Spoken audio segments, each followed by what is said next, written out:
The only person a narcissist secretly worships, ladies and gentlemen, listen up. If you have ever been confused by a narcissist, if you've ever tried to love one, heal one, save one, or even understand one, today, you're going to finally get the truth they pray you never discover. There is only one person a narcissist secretly bows down to. Not you, not their family, not their partners, no. The person they secretly worship is themselves, but it's deeper than that. It's darker. And once you see it, really see it, you'll never fall into their trap again. The idol in the mirror expanded into 15 paragraphs. When you stand before a narcissist, you're not standing in front of a real human being, you're standing in front of a shrine, a carefully polished altar, a sacred monument built to worship one thing, their false image. Understand this, and you'll understand everything about them. That reflection isn't just important to them, it's their entire reason for living. This isn't the reflection you and I see in a glass mirror. It's the reflection they fantasize about in their mind. They imagine themselves as gods among mortals, as heroes in a world full of fools, as the only one who matters in a universe that revolves around them. And they will fight to the death to protect that illusion. The crazy part, deep down, they know it's a lie. They know it's built on fear. It's a desperate creation because the truth of who they really are is something they can't bear to look at. The real self, the broken, wounded, insecure core, has been buried under layers and layers of arrogance, deceit, and performance. So what do? They worship the idol instead. They pray to their image. They guard it with obsession. They live for that image, and they expect you to live for it too. If you love them, they demand you love the mask. If you admire them, they expect you to admire the costume, not the soul. If you challenge them, you're not just questioning them, you're committing blasphemy against their God. When you first meet them, they pour on the charm, they flash the dazzling smile, they show you the perfect version they've curated. You fall for it because it's designed to be irresistible. They don't want connection, they want validation for the idol. They don't want intimacy, they want worship for the shrine. And the tragedy? They can never have enough. Praise them all day long, it'll never satisfy. Admire their looks, their intelligence, their achievements, it'll never be enough. Why? Because deep inside, they know it's fake. And when you know something is fake, no amount of applause can erase the emptiness. The idol in the mirror demands blood sacrifices, your time, your energy, your peace, your self-esteem. If you get too close, they'll take everything from you to keep the illusion alive. Because the one thing the narcissist cannot survive is the death of their false self. They'll bleed you dry before they let that happen. You ever wonder why narcissists get furious when they're criticized? Why they explode in rage or retreat into silent treatment? It's not because they think you're wrong, it's because you're threatening the idol. You're shaking the foundation of their secret temple. To them, you're a heretic, a destroyer, and if you persist, if you keep seeing the truth and refuse to bow, they'll turn on you with a vengeance you never saw coming. They'll try to tear you down. They'll try to erase you, because your refusal to worship their false god is seen as the ultimate betrayal. But here's the secret most people never understand: their worship is hollow. Their obsession with themselves isn't love, it's terror. It's a desperate attempt to outrun the shame monster chasing them day and night. They're not kings, they're prisoners, trapped in a cage they built with their own lies. When you finally see this, when you stop being hypnotized by the glittering image, you realize something powerful. It's not you who's unworthy. It's not you who failed. It's not you who's broken. It's them, and their endless worship of their false self is proof of just how deeply lost they are. You can spend a lifetime trying to love them into healing. You can pour oceans of forgiveness and rivers of compassion into the black hole inside them, but it won't save them, it won't change them, because they're not trying to heal, they're trying to keep the idol standing. At any cost, the idol doesn't allow for growth. It doesn't allow for vulnerability. It doesn't allow for real transformation. It demands endless flattery and zero honesty. The second you bring truth into the room, the idols scream. It thrashes. It demands your silence. If you're brave enough to walk away, you leave them alone with their false god, alone in the echo chamber of their own lies. And that is the greatest truth of all. They are not gods. They are not idols. They are just broken human beings bowing to a fantasy that can never, ever save them. The fragile throne. When you look at a narcissist from the outside, you might think they're standing tall, confident, unshakable, maybe even invincible. But that's the illusion. That's the movie playing on the screen. Behind the curtain, behind the special effects, their so-called throne is made of twigs and spider webs. It looks mighty. It's actually fragile as glass. Their entire sense of power, their sense of being above everyone else, is built on something external. It's built on admiration, applause, worship, attention. They are not fueled by inner strength. They are fueled by outer supply, and the terrifying part for them, that supply can dry up at any moment. Think about it. Real power doesn't panic when criticized. Real confidence doesn't shatter when ignored, but a narcissist does. You say the wrong thing, you forget to praise them, you dare to outshine them. Suddenly the cracks start forming in their throne, and those cracks drive them insane. The narcissist's so-called superiority isn't rooted in truth. It's rooted in fear. It's a sandcastle built 2 inches from a raging ocean. One strong wave of rejection, one gust of honesty, and that entire kingdom falls apart. They know it. They feel it, and that's why they're always on guard, always playing chess, always scanning for threats. Behind the fake smile, the grand achievements, the "I'm better than you" attitude, there's a voice screaming inside their head. Don't let them see. Don't let them find out who you really are. And so they prop themselves up with titles, possessions, beauty, charm, power plays, anything that will keep the throne from toppling. But here's the tragic joke. No matter how much they collect, it's never enough. They could have the best car, the biggest house, the most followers, the most admirers, and they will still feel like it's not enough.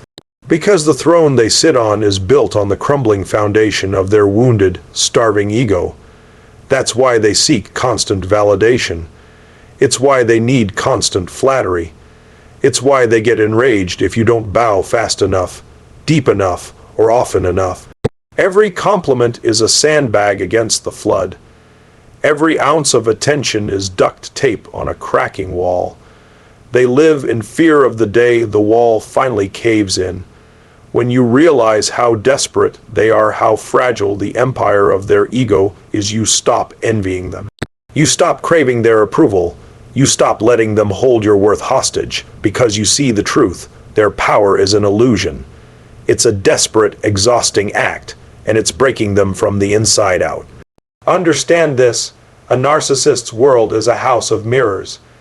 They don't just deceive you, they deceive themselves. Every relationship they form, every room they walk into, is another desperate attempt to find reflections that make them feel grand, important, untouchable.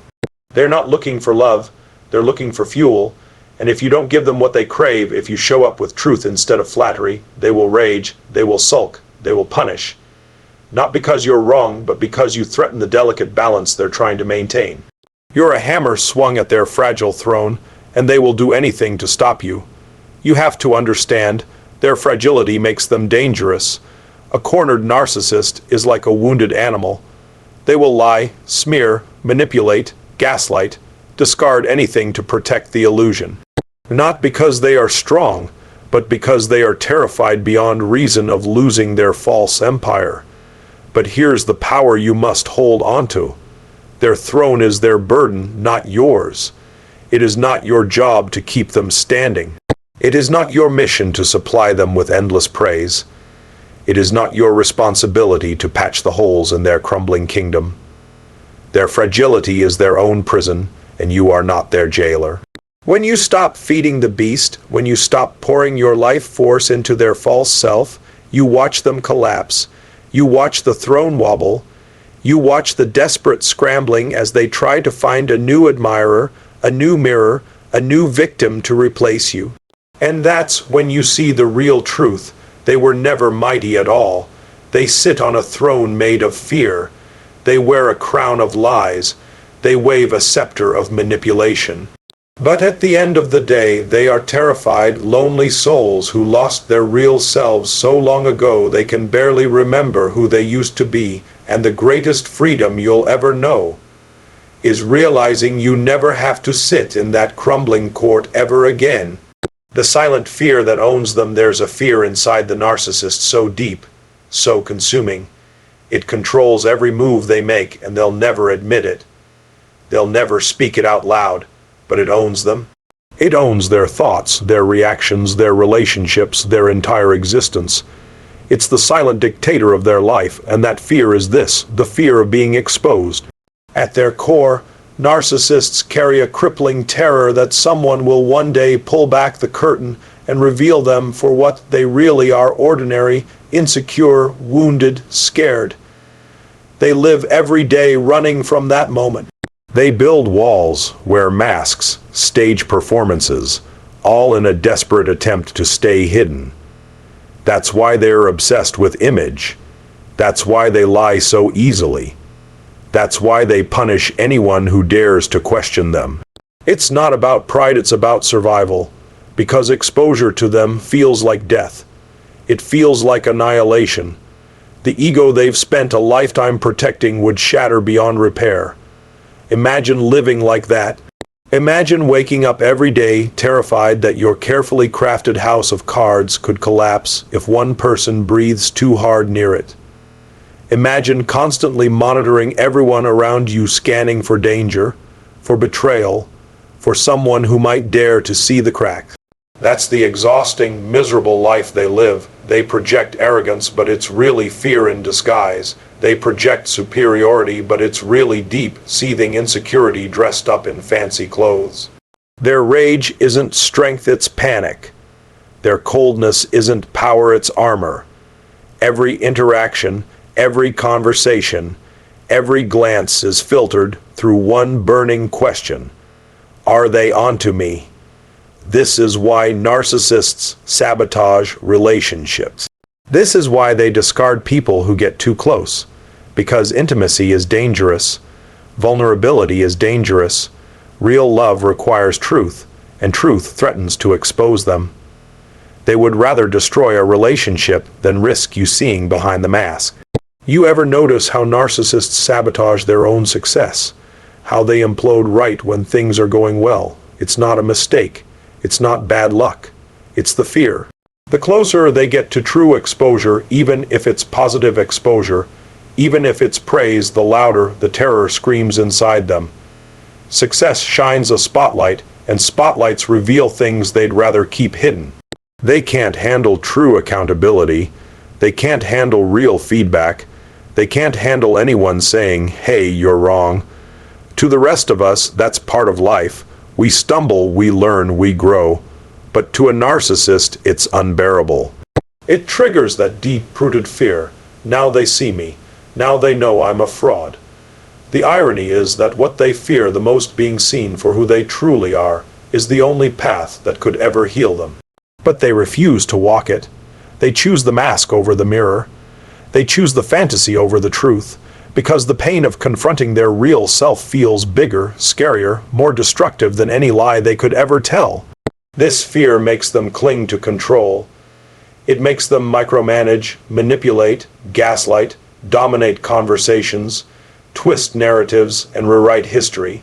They can't allow the truth to live in the room, because truth is oxygen to the real self, and the narcissist would rather suffocate in lies than breathe freely in honesty. When you understand the silent fear that owns them, you stop taking their behavior personally. You stop internalizing their cruelty. You stop blaming yourself for their coldness. Their war isn't really with you. Their war is with the truth they can't face. You were just collateral damage in their battle against themselves. And here's what's wild. The more powerful you become, the more authentic, the more fearless, the more honest, the more terrifying you become to them.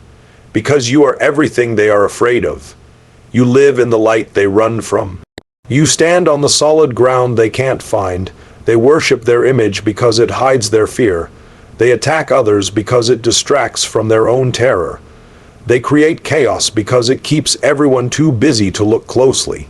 But inside, behind the show, behind the drama, behind the mask, they are trembling children, trapped in an endless nightmare they created for themselves. And the greatest freedom you can claim is realizing this. Their fear is not your responsibility. Their mask is not your burden. Their healing is not your mission. Your life is too precious to be spent tiptoeing around someone else's silent terror. Let them fear the truth while you rise, fearless and free. The hidden master they serve expanded into 15 paragraphs. Every narcissist wears the crown in their story. They're the ruler, the star, the architect of the fantasy.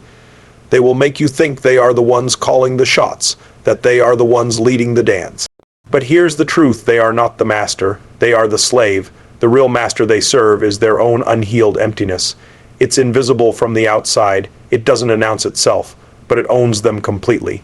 It's the hollow pit deep inside their soul, created by abandonment, shame, rejection, wounds they buried so deep they can't even admit they exist. That emptiness rules their decisions, controls their emotions, commands their attention like a ruthless dictator. Every fake smile, every manipulative word, every arrogant posture is not a display of confidence. It's a desperate offering to the emptiness inside, hoping, praying it will be enough to silence it just for a moment. They don't seek love to give it. They seek love to patch the cracks in their own broken mirror. They chase admiration like a drug addict chases the next hit. They need it, not want it. Need it because the emptiness inside demands constant feeding. And just like a drug, the high wears off fast. One compliment is never enough. One victory is never enough. One conquest is never enough. The pit is endless. You cannot fill a black hole. You cannot love a person into wholeness if they refuse to face their own void. No matter how much you give, no matter how brightly you shine, no matter how patiently you try to heal them, it will never be enough. Because you're fighting a ghost that doesn't want to be freed, it wants to be fed. That's the hidden master they serve. An endless, bottomless hunger for validation, adoration, dominance, and control. And the tragic part is, the more they feed it, the bigger it grows. Every act of deception, every betrayal, every mask they put on strengthens the grip of the emptiness inside. Have you ever seen it? That flicker in their eyes when the crowd leaves, when the applause dies down, when the admiration dries up. That flicker of despair, of hollow panic. That's the emptiness whispering, "You're nothing without them. You're nothing without the show." And they believe it with every fiber of their being. They cannot sit alone with themselves. Silence terrifies them. Stillness feels like death. Because in the silence, in the stillness, the truth echoes. They are not the image they project. They are the broken pieces they refuse to pick up. And so they keep dancing, keep performing, keep hurting others to keep that emptiness at bay. You see, it's not that they don't know something is wrong.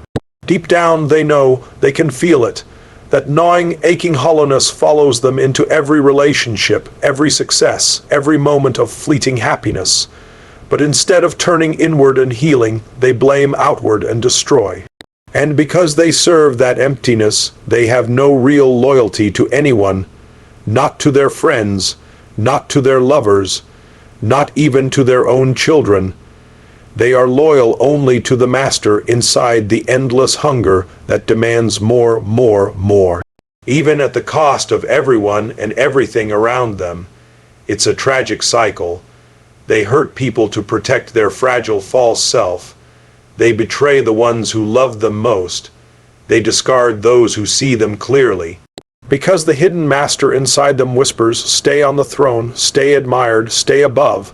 And they obey, even when it costs them the one thing they desperately crave: real connection.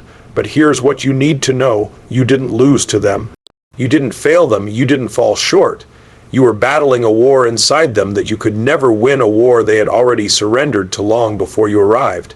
Their hidden master had already claimed them long before you offered your love. Freedom for you begins when you stop trying to outlove their emptiness. Freedom begins when you realize you are not their healer, their savior, or their solution. You are your own masterpiece. Your life, your soul, your light was never meant to be a sacrifice to the master they chose to serve. Walk away knowing this truth. You were real, they were ruled. You were love, they were empty. You were freedom, they were enslaved. And no matter how loud their fake kingdom roared, you carried the only real crown, the one they secretly worshipped but could never claim, the crown of authenticity, wholeness, and truth. The mirror of their desperation, you are not who the narcissist said you were. You are the mirror they couldn't bear to look into. When you stood in your truth, when you loved authentically, when you lived with integrity, you became something they couldn't stand, a reflection of everything they are not, but desperately wished they could be. Narcissists live in a false self. It's a stitched-together costume of charm, power, arrogance, and control. But when they encounter someone real, someone brave enough to live without the mask, it terrifies them, because it exposes their desperation. It shows them just how far they've fallen from their original, authentic self. They despise you not because of your flaws, but because of your light. They resent you not because you failed them, but because your very existence reminds them of the truth they ran from. You didn't betray them, you awakened them, and awakening feels like death to someone who has lived asleep for so long. Think about it. When you showed them love without conditions, they didn't know what to do with it. It wasn't part of their script. It wasn't something they could control, manipulate, or spin, so they destroyed it. They had to, because to accept it would mean admitting they needed it, and admitting they needed it would mean admitting they were broken. You became a living mirror, and not just any mirror, a sacred, uncompromising mirror that didn't distort the image to protect their ego. You showed them where they were wounded. You showed them where they had sold themselves out. You showed them where they had traded authenticity for applause, and mirrors don't lie, that's the problem. Narcissists need lies to survive. They need the narrative that they're superior, invincible, godlike. A real mirror shatters that narrative. A real mirror says, no, you're not above the laws of humanity. No, you're not exempt from needing real connection. No, you're not whole just because you pretend to be. That's why narcissists will try to destroy the people who reflect their truth. Not because they're evil in some cartoon villain way, but because the pain of looking in that mirror is unbearable. Every act of cruelty, every betrayal, every smear campaign is a desperate attempt to smash the mirror rather than face it. They will project their flaws onto you. They will accuse you of the very things they fear most in themselves. They will call you disloyal while they cheat. They will call you unstable while they spiral. They will call you selfish while they take and take and take. It's not about you, it's about their own reflection. And sometimes you start to believe it. Sometimes you start to think, maybe I was too much. Maybe I was the problem. Maybe I need to fix myself. But stop right there. The only problem you had was that you didn't shrink small enough to let them stay comfortable in their fantasy. You're not the villain. You're not the failure. You're not the broken one. You're the mirror. And being a mirror for the desperate is dangerous work. It demands strength. It demands courage. It demands the willingness to be misunderstood, hated, even discarded, all because you refuse to be anything less than real. Here's the truth they never wanted you to realize. In their quietest, most broken moments, the ones they'll never let you see, they know you were the one thing they couldn't fake, couldn't control, couldn't outshine. You were the standard they could never reach without tearing down the fortress of lies they built around their heart. And instead of tearing it down, they chose to tear you down, not because you deserved it, but because facing themselves felt more terrifying than losing you. That's the level of desperation we're talking about. That's the level of fear that governs their every move. But here's your victory. You survived. You walked through the fire. You looked into your own mirror and chose truth over fantasy. You chose growth over delusion. You chose to heal instead of hide. And in doing so, you became unstoppable. The mirror of their desperation couldn't destroy you, it revealed you. It revealed the strength, the light, the unbreakable spirit you forgot you had. And now you stand taller, shine brighter, and love deeper, not because they loved you well, but because you learned how to love yourself when they couldn't. The unreachable ideal they secretly crave deep down, beneath all the armor, the manipulation, the grandiosity, narcissists crave something they can never quite touch.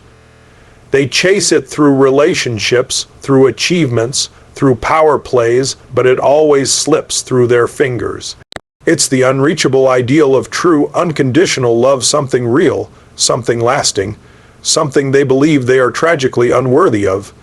In their mind, love has always been transactional. Love meant approval. Love meant performance. Love meant being something, doing something, proving something. So when they encounter the pure kind, the kind that asks for nothing but authenticity, it terrifies them. It feels alien. It feels dangerous. Because real love requires something they are terrified to give: vulnerability. They crave that ideal like a starving man craves bread. But at the same time, they sabotage every opportunity to get close to it. Because to let it in would mean exposing all the parts of themselves they have hidden, denied, and hated. And facing those parts feels like death to their carefully crafted false identity. So they oscillate between idealizing you and devaluing you. In the beginning, you were the answer to their secret longing. You were the one who could finally make them whole. You were the dream until you got too close, until you threatened to see behind the curtain. Then you became the enemy. The unreachable ideal they crave isn't a perfect partner, a flawless body, or endless admiration.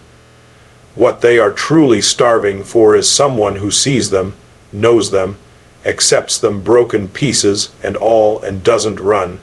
But because they cannot offer that kind of radical honesty themselves, they don't believe anyone else can either. And so, when love shows up pure and raw, they destroy it. They crush it under suspicion, projection, betrayal. Not because they wanted to lose it, but because they couldn't believe it was ever real to begin with. If you really knew me, they think you'd leave. So they leave first. They betray first. They kill the dream before it can abandon them. It's heartbreaking, because if you look closely, you'll see it, that flicker of longing in their eyes, that fleeting moment where the mask slips and the real, wounded soul peers out, silently pleading, "Please love me. Please don't leave me." But the mask always snaps back into place. And the walls shoot up higher, and the cycle begins again. You must understand this. The unreachable ideal they crave is something only they can give themselves. No amount of your love, sacrifice, or patience can heal the parts they refuse to acknowledge. No matter how brightly you love them, you cannot make them believe they are lovable if they are committed to believing they are broken beyond repair, and it's not your fault. It was never your lack of love. It was their lack of belief. They could not receive the gift you were. They could not hold the treasure you offered, because in their mind love was a lie, a setup, a trap, and so they chose to treat it as such, even when it was pure. This is why even after hurting you, they still stalk your glow, they still hover around your life, they still haunt your memories, because they know deep in the most silent parts of themselves that you were the closest thing to real love they ever touched. And they let it slip away. But you, my friend, must not let their tragedy become your prison. You must not spend your life wondering if you could have loved them harder, saved them faster, healed them deeper. You couldn't. That was never your mission. Your mission was to love authentically, and you did. Their unreachable ideal is not your burden to carry. Their healing is not your responsibility to manage. Your journey is to keep your heart open, your spirit strong, and your light undimmed, not to prove your worth to someone who was determined to stay blind. The beauty is this: in loving them, you proved your own capacity for greatness. In surviving them, you proved your own resilience. And in walking away, you proved your own wisdom. You are the ideal they secretly crave, but cannot possess, not because you are unattainable, but because they are unwilling to rise to meet you. You are the miracle they missed. You are the love they never truly deserved. You are the reminder that real connection exists not in illusions, not in games, but in the courageous, sacred act of showing up as your full, glorious, authentic self.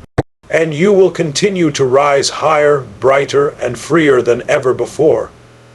You were the standard, not the sacrifice. You came into their life like a force of nature, real, raw, alive. You brought a light they secretly worshipped, but could never hold. You showed them love without conditions, truth without compromise, presence without pretense. And for a moment, just a moment, they glimpsed what life could have been if they had the courage to be real. But a narcissist lives in fear, not freedom, in masks, not meaning, in control, not connection. So they did what they always do. They chose the prison over the promise. They chose the fantasy over the fight for real love. They chose the easy path of destruction over the hard path of redemption. That was never your failure. That was never your weakness. That was their fear writing its final chapter. You were not rejected because you were unworthy. You were rejected because you were a mirror too pure to bear. You were a standard too high to reach without tearing down every lie they ever told themselves. And hear this with your whole heart. Their inability to love you does not diminish your worth. Their betrayal does not tarnish your value. Their loss does not define your story. It defines theirs. You are the evidence that real love exists. You are the proof that truth walks among us. You are the reminder that not everyone is trapped behind a mask. Not everyone is governed by fear. Not everyone lives to destroy what they cannot control. And now your mission is clear. Do not let their fear become your inheritance. Do not let their brokenness become your blueprint. You are called to rise higher, love deeper, live freer. You are called to protect your light, to honor your journey, to remember that you were the gift, not the punishment. So lift your head, straighten your spine, blaze forward with the fire of knowing exactly who you are. Not because of what they couldn't see, but because of what you now refuse to forget. The only person a narcissist secretly worships is the reflection of the greatness they abandoned, and you, my friend, are that greatness made flesh. They couldn't claim it, but you will. You're just getting started. Fire.